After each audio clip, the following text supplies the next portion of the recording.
सगळ्यांना शुभ सकाळ। आणि मुलांची स्कूल चालू झाली ना, जशी आपली स्कूल उघडते असं होतं, कारण सकाळ सकाळचं आहे ना त्यांची घाईपेक्षा ना आपलीच घाई जास्त होते, कारण त्यांचा टिफिन बनवायचा, त्यांचं सगळं आवरून द्यायचं, मग त्याच्यातच वेळ जातो। तर आज मुलांसाठी ना मी भेंडी घेतली होती टिफिन बनवायला, तर टिफिनला आहे ना आज भेंडीच होती, तर म्हटलं आज पटकन करून घ्यावं। आणि एकदम साधे सिंपल पद्धतीने शेंगदाणे आणि त्यामध्ये ना मिरची मीठ टाकून आहे ना परतून घेतली होती, तर छान झाली होती। आणि आबीला कोणती पण भाजी दिली ना तरी तो खातच नाही, तर भेंडी झाल्यानंतर लगेच पोळ्या करून घेतल्या, म्हटलं पटपट आवरून जातं।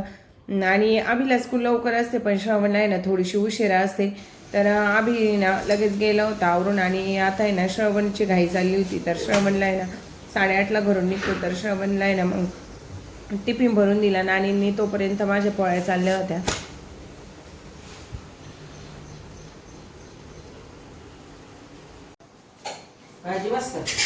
बाय बाय कर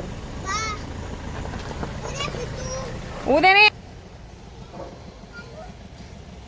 आणि शिवांश काय आज स्कूलला गेला नाही, तर त्याला आहे ना आज जायचं होतं रुईला परत एकदा।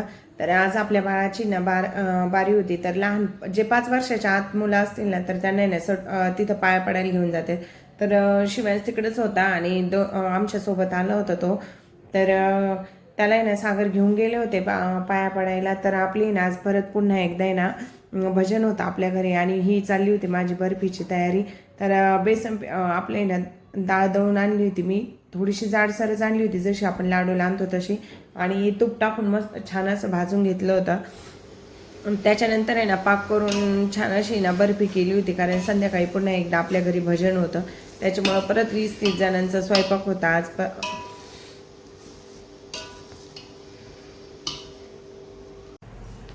हॅलो सगळ्यांना नमस्कार आणि वेलकम टू माय ब्लॉग। तर सगळ्यांना शुभ दुपार। आणि आता जवळजवळ 3 वाजले आणि मी स्वयंपाकाला लागलेली आहे।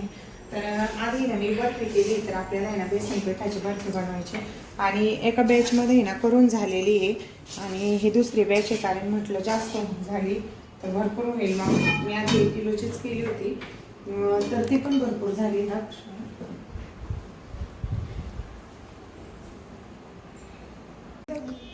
इकडची दिसती ना कट केलेली, तर ती मुलांनी कट केली थोडीशी खायला। तर एका बॅचमधली झाली आपली, आणि आता दुसरी बॅच करून घ्यायची आहे।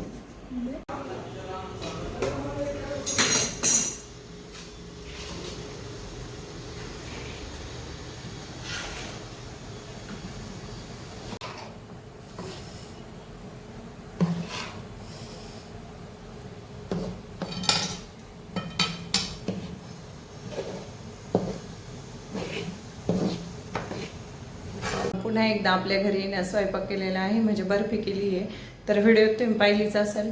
आणि आज पुन्हा एकदा आपल्या घरी भजन आहे, तर आज आहे आपल्या बाळाची 12वी, तर त्यासाठी ना मी स्वयंपाक बनवला आहे आणि खूप घाम येतोय। तर 6 वाजले आहेत आता, आणि आपलं सगळं 6 वाजले, स्वयंपाक झाले, फक्त चपात्या तुम्ही पाहू शकता। मेनूमध्ये ना बटाट्याची चटणी बनवली आहे, त्याच्यानंतर मटकीची भाजी, आणि फरसाणं चालणार आहे आपण, आणि स्वीटमध्ये ना बर्फी केलेली आहे, आणि पोळ्या करायच्या आहेत अजून, आणि प्लेन राईस केलेला आहे। तर आता फक्त चपात्याच राहिल्या आहेत, आणि 6 वाजले, आता बाहेरच चपात्या बनवणार आहे आम्ही। आणि चहा ते सगळं आवरले, आपलं जेवण झालंय, चहा आणि भजनी ना कसं मिठाई म्हणजे तेलकट ते खात नाही जास्त, तर त्याच्यामुळे ना आम्ही चपात्याच बनवल्या होत्या. त्या दिवशी पण साध्या चपात्याच बनवल्या होत्या. आणि झाले आपले, तुम्ही पाहू शकता वाटा ते भांडे ते सगळं आवरून ठेवले. आता फक्त पोळ्याच राहिल्या. तर म्हटलं आता आम्ही दोघी लागतो बाहेर. आणि आज पण आहे ना 30 माणसांचा स्वयंपाक बनवला आहे. तर आहे ना खूप छान आभाळ म्हणजे आभाळ आलेलं आहे.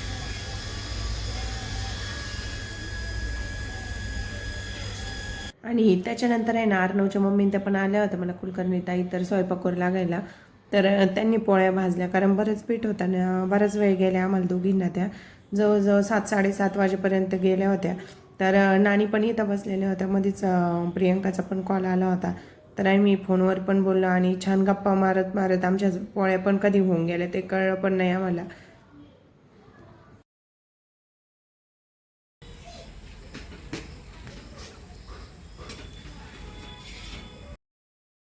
आणि मी पोळ्या करत होते तोपर्यंत अर्णवच्या मम्मीने बाहेरच ट्रे आणला होता. म्हटलं बर्फी बाहेरच म्हणजे कट करून घेऊ.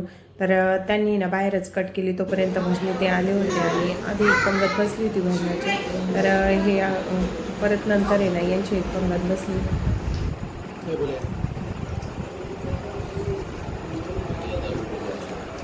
शिवा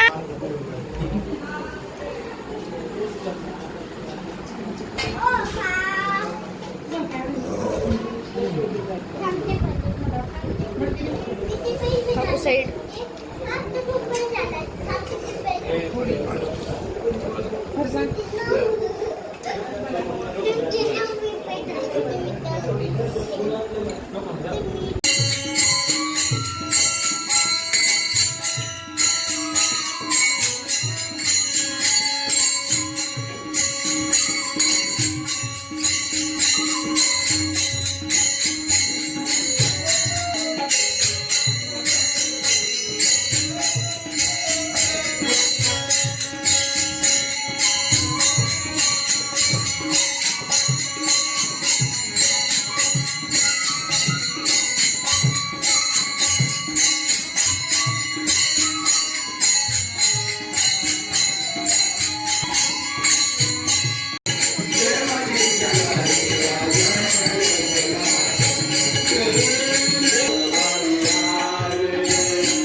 आज दुपारीच आहे ना कुमार आणि मुनीरने ना येऊन लाईट माळ केली होती घरावर. कारण त्या दिवशी काय झालं, लाईट माळ आहे ना लावल्या पण आहे ना वायरच खराब होती, तर त्याच्यामुळं काही लावल्या नाहीत. आणि आज आहे ना दुकानातलेच कामगार आले होते, तर त्यांनी खूप छान असे लाईट माळ पण सोडल्या होत्या. तर 2-3 गावावरून आहे ना आपले भजनी आले होते. तर 1-1, 2-2 जण आले होते. तर खूप छान अशी ना सरांनी पण बासुरी वाजवली. तर ते ना नेप्ती स्कूलमध्येच आहे ना आम्हाला सर होते त्यावेळेस. तर ते पण आले होते आणि त्यांनी ना खूप छान बासुरी वाजवली. तर खूप छान वाटलं. तर जवळजवळ 2 वाजेपर्यंत भजन चालू होतं. तर व्हिडिओ आवडल्यास नक्की लाईक, शेअर आणि कमेंट करा. आणि चॅनलला कोणी नवीन असाल तर सबस्क्राईब करायला विसरू नका.